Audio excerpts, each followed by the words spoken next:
Vive la France, libre, dans l'honneur et dans l'indépendance.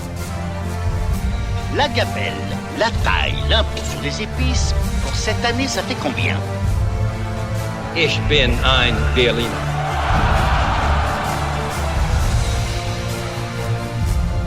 Et si l'histoire donnait le tempo de la musique du présent?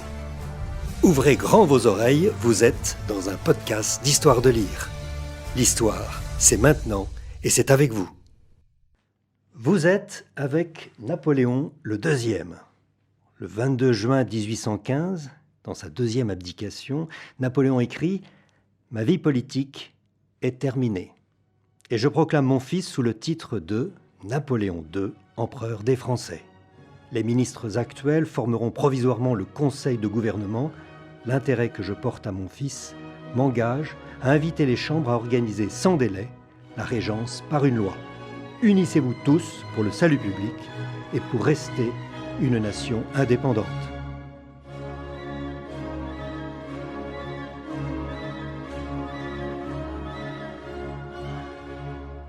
On le sait, le rêve de Napoléon de fonder une dynastie sera finalement brisé.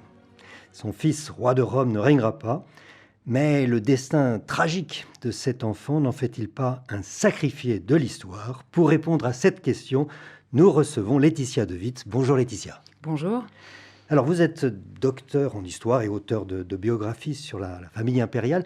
J'avais une première question très personnelle à la mode de 68.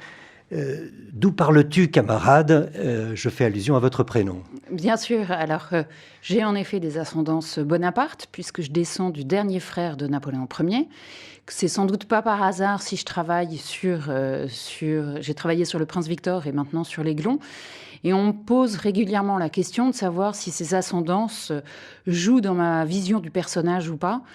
J'y ai un peu réfléchi et finalement, je me dis que forcément oui, dans la mesure où ça me procure une certaine familiarité avec le personnage que je côtoie finalement sans le vouloir depuis toujours, par les portraits qui m'ont entouré dans mon enfance, par les souvenirs historiques avec lesquels j'ai vécu.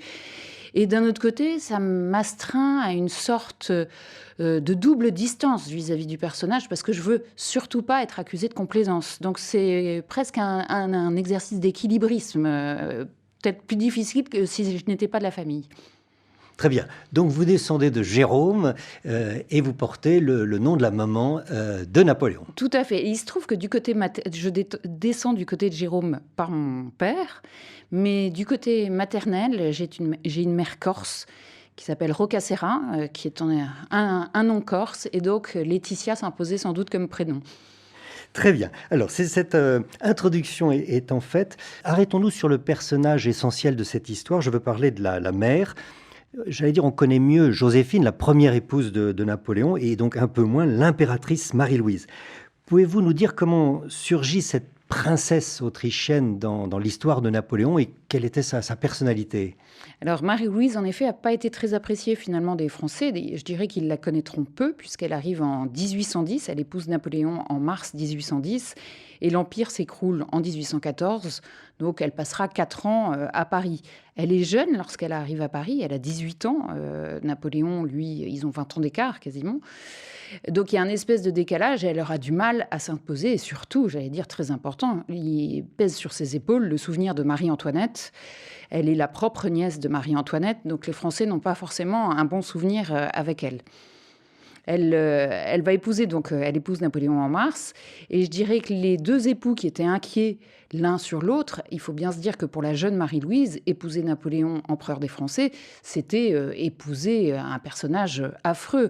Toute son enfance, elle a vécu au rythme des guerres napoléoniennes. Son père, qui est donc l'empereur d'Autriche, François II, va abandonner son titre de saint-empereur de l'Empire romain germanique chassée par Napoléon. Donc vraiment, Napoléon, pour elle, c'est l'horreur, entre guillemets. Donc finalement, elle le rencontre lorsqu'elle vient en France, et ça va être presque le coup de foudre. Et de son côté, Napoléon qui commence à prendre de l'embonpoint, à pas être très sûr de lui, qui est très impressionné par les ascendances dynastiques de son épouse, va être complètement subjugué par cette jeune femme qui se montre assez docile dans un premier temps.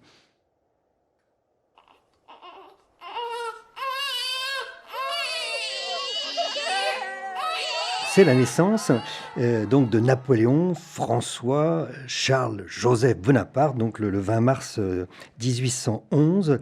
Alors, question qui a sans doute divisé les acteurs de cette époque, mais aussi les historiens, pour savoir si Marie-Louise était-elle une bonne mère ? Vous avez tout à fait raison de dire que ça a divisé les historiens, puisque une des choses un peu compliquées, je dirais, lorsqu'on s'intéresse à l'Aiglon, c'est que sa vie entre la France et l'Autriche, l'essentielle partie de sa vie va être entre l'Autriche et son destin terrible à la fin, va influencer toute l'historiographie le concernant et concernant Marie-Louise. Pour les partisans de l'empereur et la France, elle sera toujours vue comme celle qui a abandonné Napoléon en 1814. Tout le monde s'interroge encore, pourquoi n'a-t-elle pas suivi l'empereur à l'île d'Elbe d'abord, puis surtout à Sainte-Hélène ? Et lorsqu'on s'intéresse à Marie-Louise, il faut bien se dire qu'elle était donc archiduchesse d'Autriche, ce qui n'est pas rien, entre guillemets, et qu'elle a toujours vécu avec cette éducation où d'avoir une couronne, c'était totalement naturel. Elle a été impératrice des Français, donc sur le trône le plus important de l'Europe à cette époque-là. Elle perd tout, et donc à partir du moment où elle comprend que tout va s'écrouler, elle n'aura de cesse de défendre les intérêts de son fils, parce qu'elle espère lui trouver, sauver une petite couronne pour lui. Et là, cela va l'amener à se rapprocher de son père et à essayer de négocier avec lui. Bon, elle va se faire un peu, je dirais, avoir, entre guillemets, par son père et manipuler. Elle va avoir le duché de Parme comme compensation qu'elle ne pourra pas transmettre à son fils. Mais on l'a beaucoup accusée de cette rupture brutale avec Napoléon, et surtout, donc, très vite par la suite, elle va rencontrer le général von Neipperg et fonder une nouvelle famille avec lui, alors que Napoléon est sur son rocher de Sainte-Hélène, n'était pas encore mort. Tout ça vraiment fait qu'elle va être accusée de mauvaise mère. Elle part très rapidement aussi, après le congrès de Vienne, prendre la possession de ses États en Italie en abandonnant son fils en Autriche. Tout ça l'amène à être une mauvaise mère, entre guillemets. Et dans les correspondances que j'ai utilisées pour mon travail sur l'Aiglon, j'ai vraiment retrouvé toute sa correspondance avec le gouverneur de celui qui sera après donc le duc de Reichstadt, l'Aiglon duc de Reichstadt. Et elle est assez touchante, en fait, Marie-Louise. Est-ce qu'elle a été une si mauvaise mère que ça ? Je ne serais pas aussi catégorique. C'était pas facile pour elle. Elle était partagée entre ses devoirs de souveraine et ses devoirs de mère.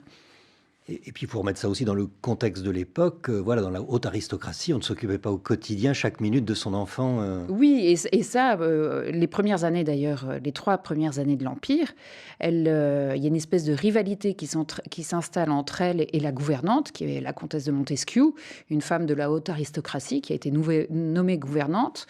La gouvernante est le deuxième poste, entre guillemets, de la cour, donc c'est une femme très importante. Et Marie-Louise se plaindra beaucoup de ne pas avoir de moment d'intimité seule avec son fils. Il y a toujours la gouvernante qui est là. Donc là aussi, ça instaure une certaine distance. Alors, j'allais dire, traversons la rue et passons du côté père. C'était un peu facile.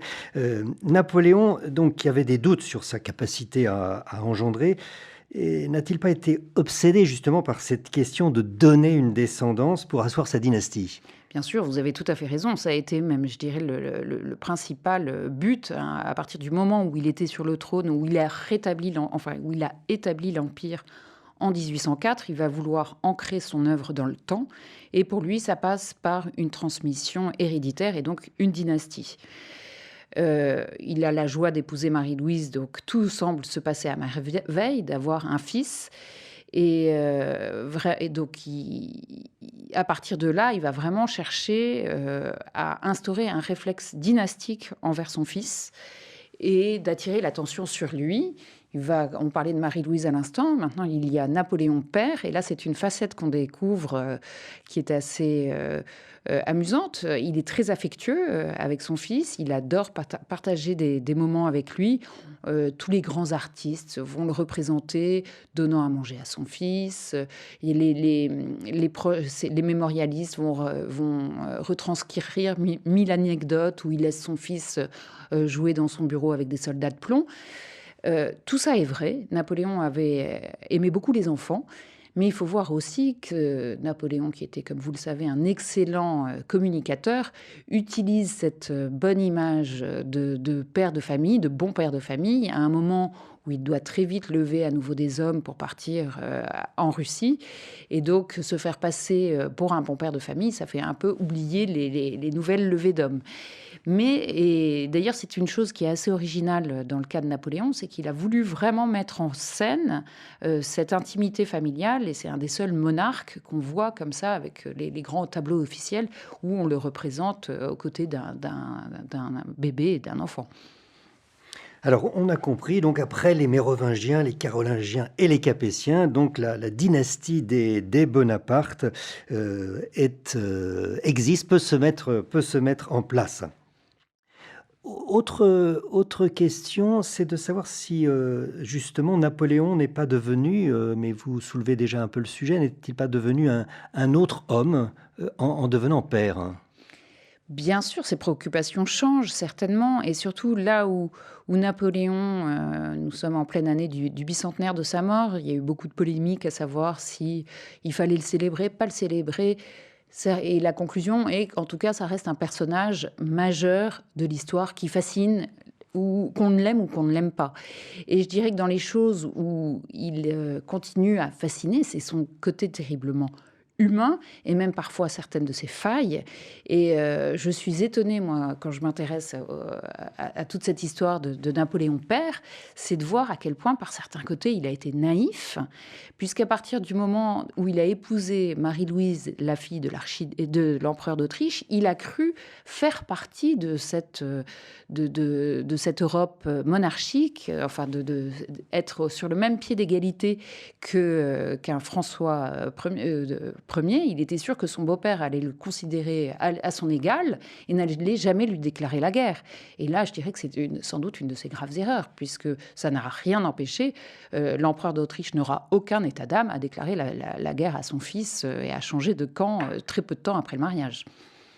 Donc Napoléon attendri, Napoléon adouci et Napoléon trompé par la réalité, la réelle politique autour de lui. Tout à fait, oui. Mais quand même attendri, puisque vraiment, toutes ces heures passées aux côtés de son fils, il y prend un réel plaisir.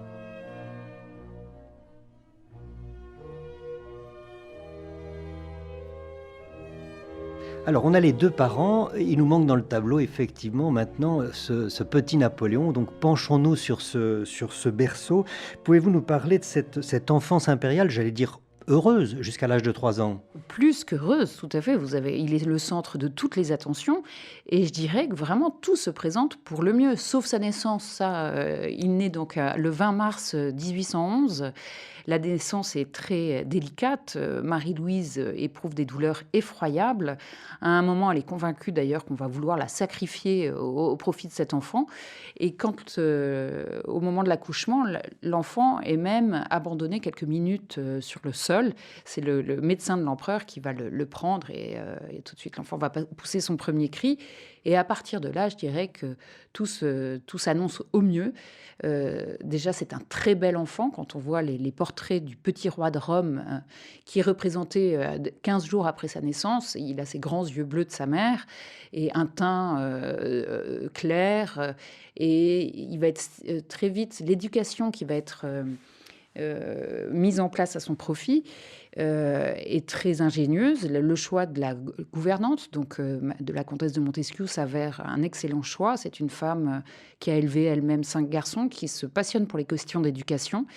Et elle va mettre une méthode, elle va essayer de stimuler l'enfant dès son plus jeune âge.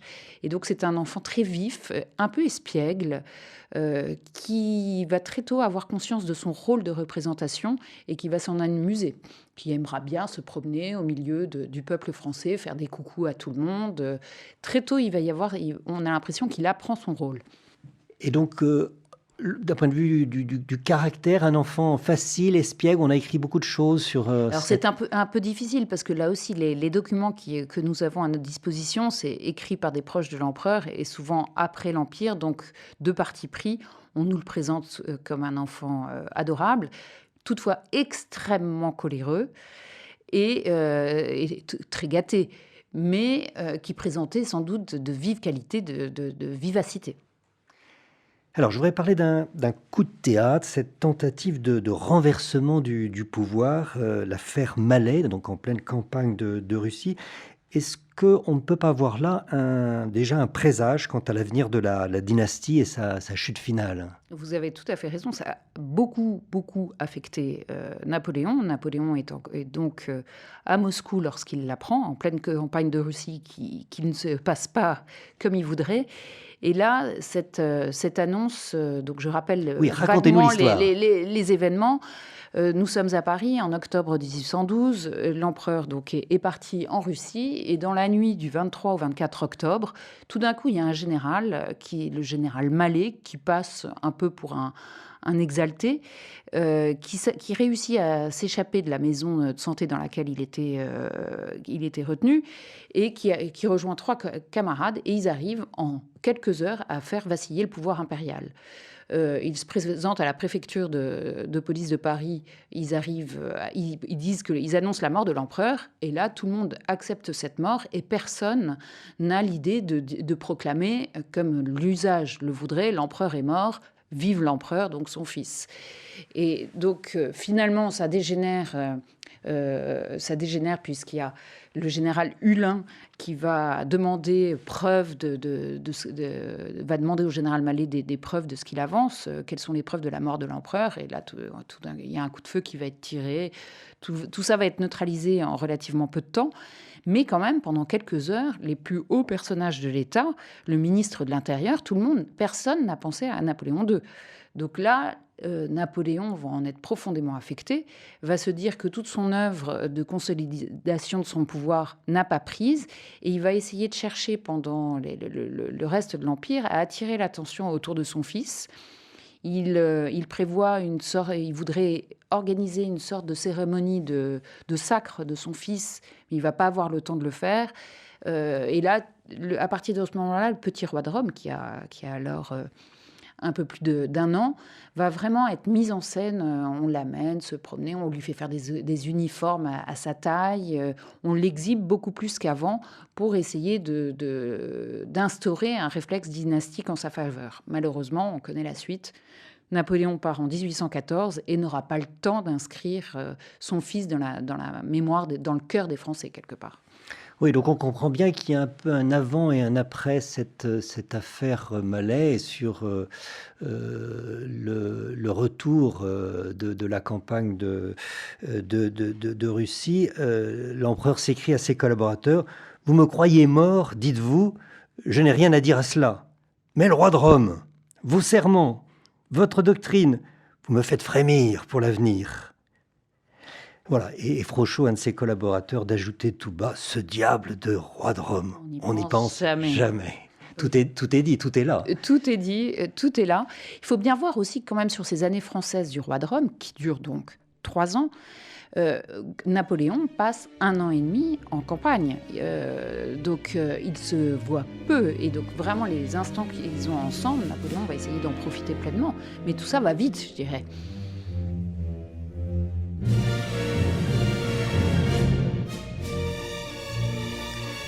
Alors Laetitia, dans votre dernier livre, L'Aiglon, donc aux éditions Talandier, vous mettez en avant ce destin tragique et romantique de Napoléon II. Comment, j'allais dire, expliquer la place de cet enfant, à la fois dans la légende napoléonienne, mais aussi tout simplement dans le cœur des Français, et encore aujourd'hui, si on en parle?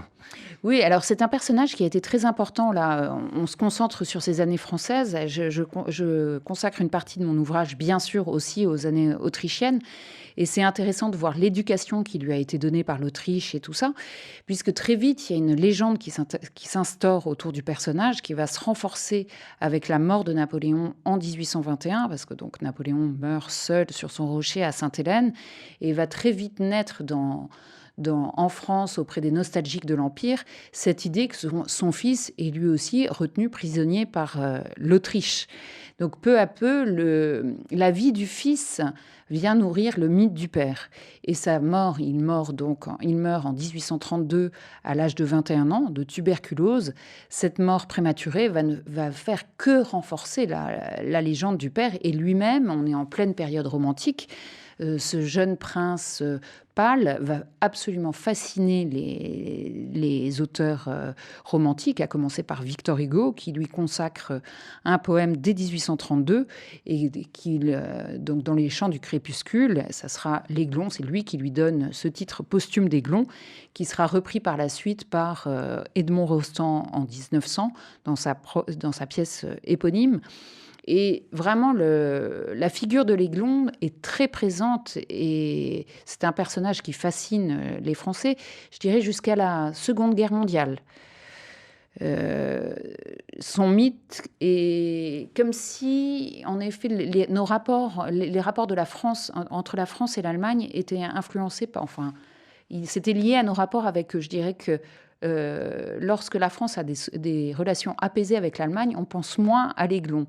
Dès que les rapports étaient un peu plus tendus, que ce soit avant la Première Guerre mondiale, surtout quand l'esprit de revanche était très présent en France, l'Aiglon représentait un peu comme les provinces perdues, ce prince dont on avait privé la France.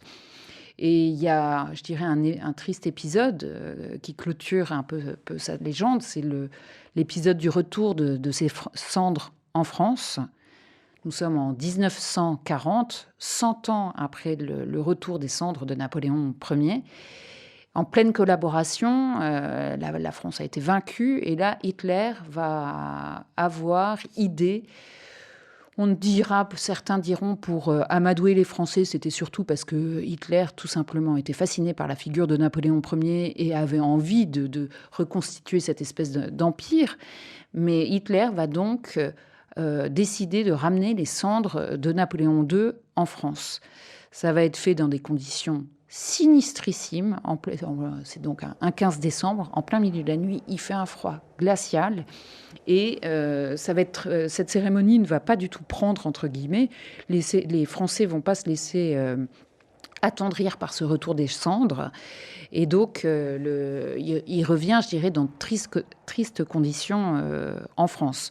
Même si le côté un tout petit peu positif de l'histoire, c'est que tout ça se passe un vendredi 13... les négociations de son retour se passent un vendredi 13 décembre 1940, et que ça suscitera une espèce de brouille entre Laval et Pétain. Pétain est alors à Vichy. Hitler va demander à ce qu'il revienne à Paris pour réceptionner les cendres de l'Aiglon, puisqu'il veut lui faire en même temps passer en revue les troupes allemandes. Pétain va refuser, va absolument pas vouloir s'afficher dans ces conditions auprès d'Hitler, et ça va susciter le renvoi en fait de Laval. Donc je dirais que une des grandes victoires politiques de l'Aiglon, elle aura lieu finalement plus de 100 ans après sa mort, et ça sera ce renvoi de Laval un vendredi 13 décembre. Alors, n'en dites pas plus, Laetitia, tout ça est dans votre livre. Grand merci pour cet entretien. Donc, ce podcast et notre conversation sont donc largement inspirés de votre dernier livre, L'Aiglon, le rêve brisé de Napoléon, aux éditions Talandier. Je dis tout simplement que c'est une biographie brillante, car vous alliez cette richesse des sources historiques, dont certaines inédites, vous en parliez, à un talent indéniablement d'écriture, de transmission. Voilà, on s'attache à cet enfant quasi kidnappé par son grand-père, l'empereur d'Autriche, et on le suit avec vous et avec passion et angoisse, page après page. Voilà, ce livre, L'Aiglon de Laetitia de Witt, est à mettre entre toutes les mains. Merci beaucoup.